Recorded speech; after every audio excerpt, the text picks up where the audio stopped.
What's up everybody, it's Prashant here. Welcome to my YouTube channel and thank you for joining me today. I'm back today with another Not a Millionaire Reacts where I watch how other people spend their money and tell you my thoughts on that. So let's dive right in.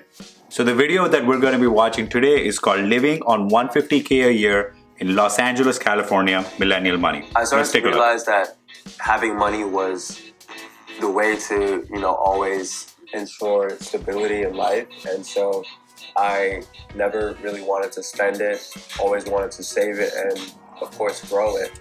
This is my mindset too. I'm kind of almost trapped in this mindset that if I have any money, I cannot spend it on anything. I just gotta hold on to it. I gotta invest it and grow it. Save the money, but also figure out a way to grow it. I'm just thinking 150K in Los Angeles, California, 150K, six-figure income should be a good amount of money for a person to live on. This guy looks young. I don't know if he's single, if he has a family or not. So we'll see how we get in as we get into that. But just the problem that I'm thinking is Los Angeles, California, really expensive city. Housing is really expensive. I bet that this person's housing expenses are really high unless he has roommates. Let's see what happens. My name is Terzel Ron. I'm 25 years old. I make about $150,000 a year, and I live in Los Angeles, California. 25 years old and making 150K. That's really cool, man. Good job.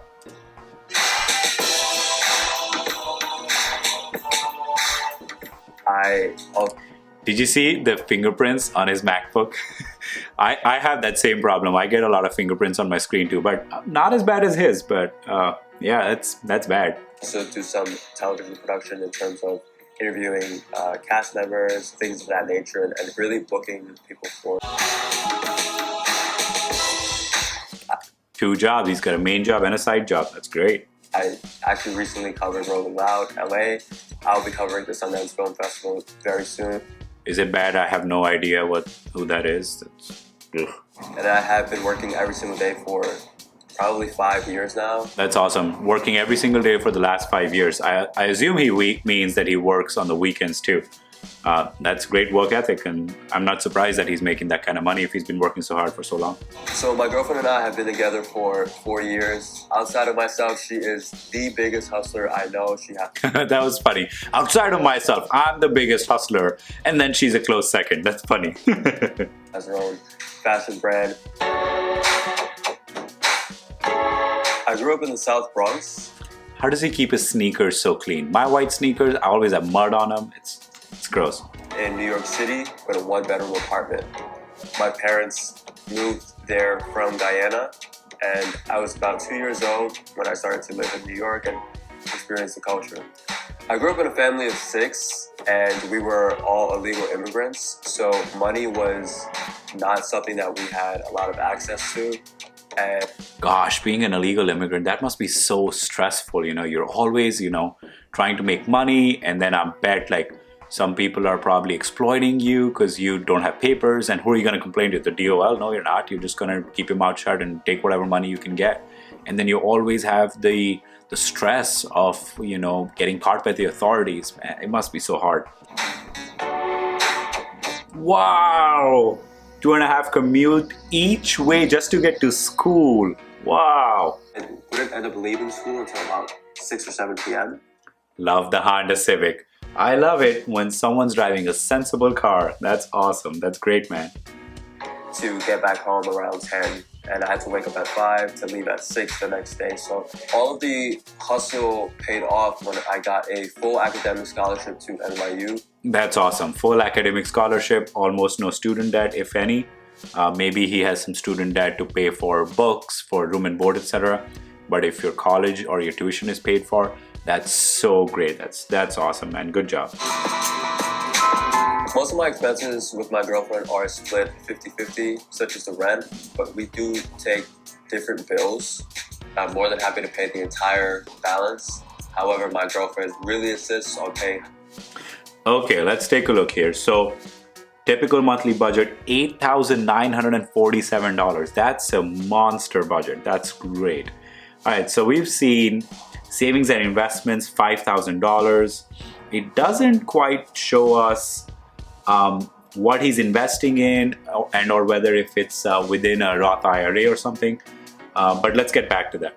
Rent $1,650, so that's what I thought. Now he said that he splits rent 50-50 with his girlfriend, so their rent is what, the $3,300? Yeah, that's about what I would expect for LA, and I bet it's not, a fancy apartment or anything either. It's probably just a regular apartment. $3,300 in rent. That's, it's LA, man. What are you gonna do? Transportation, $589. Gas, financing, and car washes. Okay, so I wonder if his insurance. Nope, that's an insurance. Okay, so his payment is somewhat higher. I bet if he's spending $589. Now gas in California is pretty expensive. I don't know, $200 in gas, $250, and the rest is his car payment and car washes. That's interesting. I never get my car washed. Like sometimes I'll go, hose it off, or I'll go through one of those drive-throughs for like $3, $5, whatever it is. But yeah, it seems okay. Financing, it seems a little bit high. My payment's like $395, and I spent what, $50, maybe $100 in gas. So I guess it's comparable. It's the car washes. That's where I save money. Insurance, $501. Life insurance, auto insurance, home, dental, medical. Yeah, makes sense. Auto insurance, he's young, 25. So his auto insurance is probably at least $100, maybe even more, $150. Life insurance, that shouldn't be too much. He's young. His life insurance premium should be pretty cheap. Home insurance, well, he's renting, so I don't know. Rental insurance was like $15, $20. I bet his dental and medical insurance is really high. That's just my assumption, because here's the thing.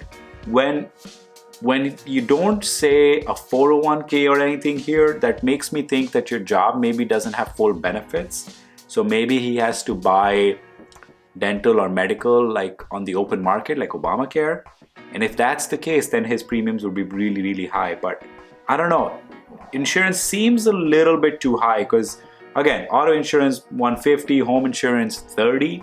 That's $180. Life insurance $20 more. All right, whatever, $200. The remaining $300 must be going into dental and medical insurance. Discretionary, $435.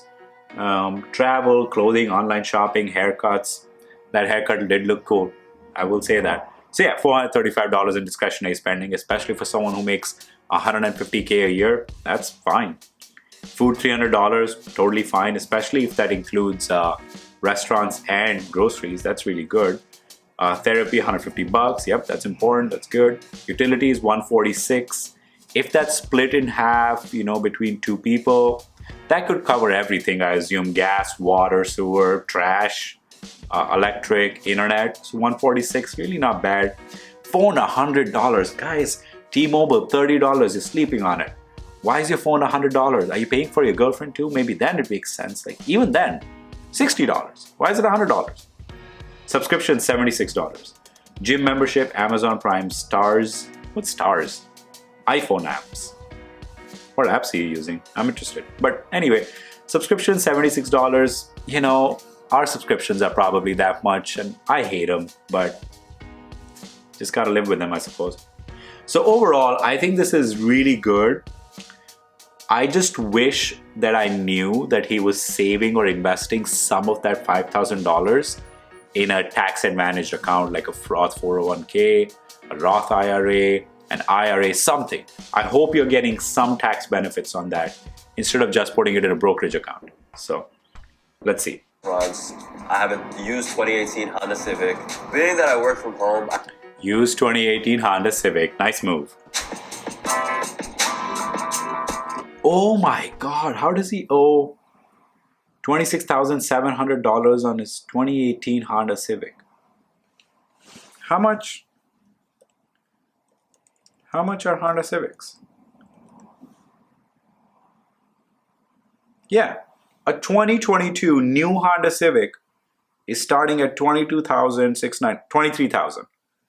And since it's a used car and maybe he's had it for a few years, so maybe he didn't have to buy during the pandemic. Like $23,000 car, how do you owe $26,000 on it? That makes no sense. Maybe he's had like previous cars that he like traded in or rolled in, and they rolled in the negative equity in the car. That's suspect to me. Like, how do you owe $26,000 on a car that costs 23 new? Yeah, 23 new. That's weird. I actually don't have my own health insurance. I am on my mom's plan until I'm 26. I have to pay for a lot of expenses out of pocket still because her insurance is not the best. Yeah, man. Yeah, so, well, the good part is that he's on his parents' health insurance till 26. I forgot about that. But often health insurance is just not that good. That's the problem with healthcare in America. Like, you pay so much for these premiums, and then the services you get billed for on top of that. And sometimes you'd pay less if you paid cash than if you paid through your insurance. It's wild. Hopefully I have multiple reserves of money to pull from if needed. Okay, yeah, $5,000 in federal student loans, payments are paused due to COVID.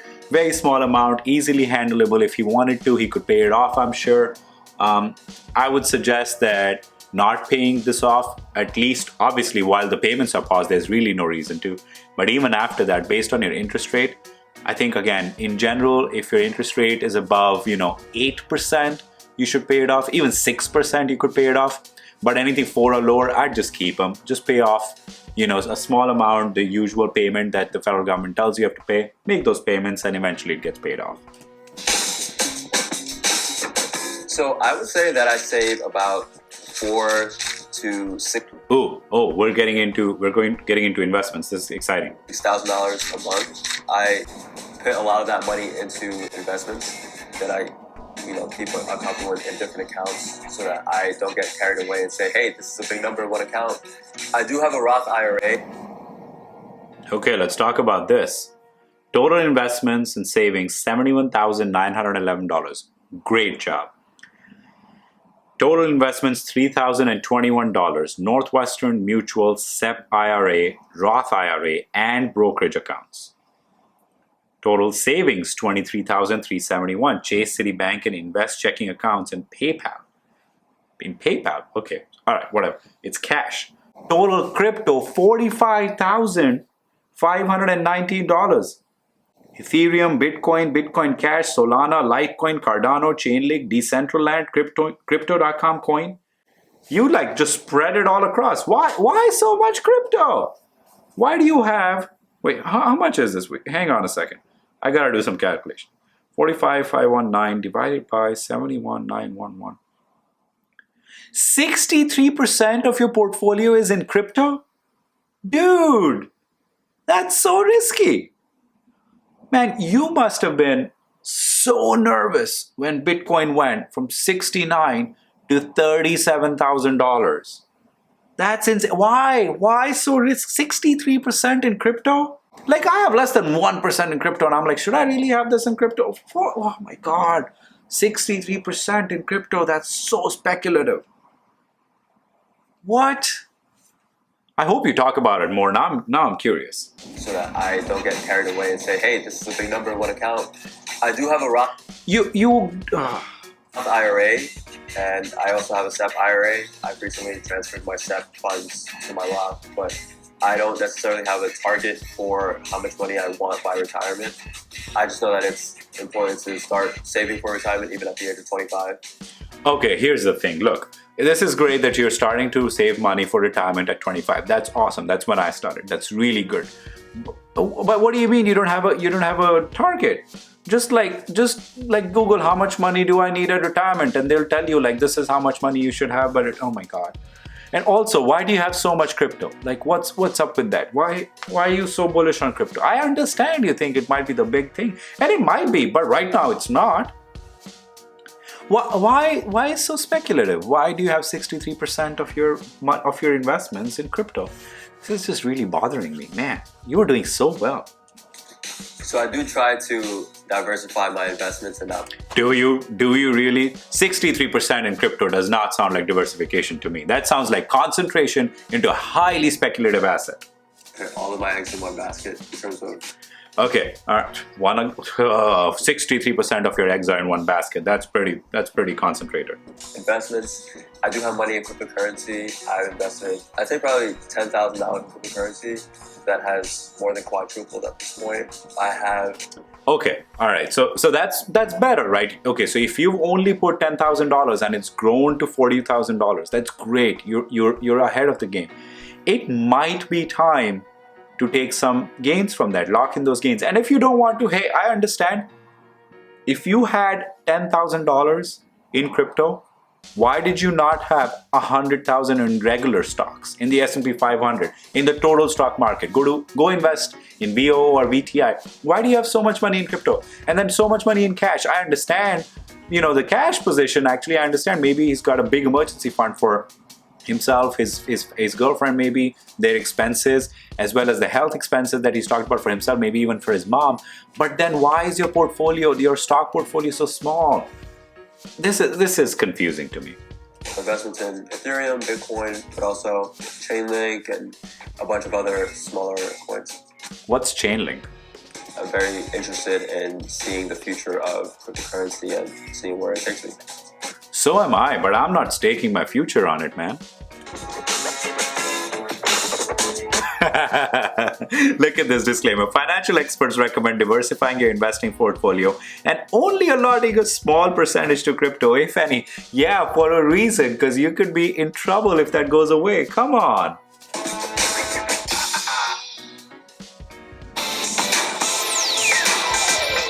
The most important. It's funny, CNBC was like, nah fam, we gotta put a disclaimer right now. That's hilarious. The lesson that I have for next year, I really am going to focus on real estate, and I feel like it's very important for me to own property. My younger self would be very proud of me. Hey, get into the real estate game. I like it. Where I am today, because when I... Oh, you know that book he's reading? I recognize that book right away. He's reading The Secret by Rhonda Byrne. So the book Secret basically tells you that you can attract whatever you want into your life. I know it sounds kind of hokey pokey, and I don't know if I believe in it or not, whatever. But I have read the book. It's an interesting self-help type book. And then basically that's what it says. Like, hey, if you want to become wealthy, you just gotta picture yourself as being wealthy, and you will just attract that wealth into your life. It's interesting. At 16, I wrote down by 25, I'll be making well over 6 figures. By Hey, made that goal. That's awesome. 30, I'll be a millionaire. That's always been my goal. You can be a millionaire by 30, especially if that Bitcoin position goes up. So here's the thing. I think this guy is doing really well. He's making a lot of money at a very young age, and he's setting himself up for a good future. I just hope that he takes a turn and starts investing more of that money into the regular stock market rather than concentrating so much into cryptocurrencies. I think cryptocurrencies can have a good position, a good spot in your portfolio, but they really should be a small percentage of your overall portfolio, not 63%. So those are all my thoughts, you guys. Let me know what you think in the comment section down below. Thank you so much for watching, and see you next time.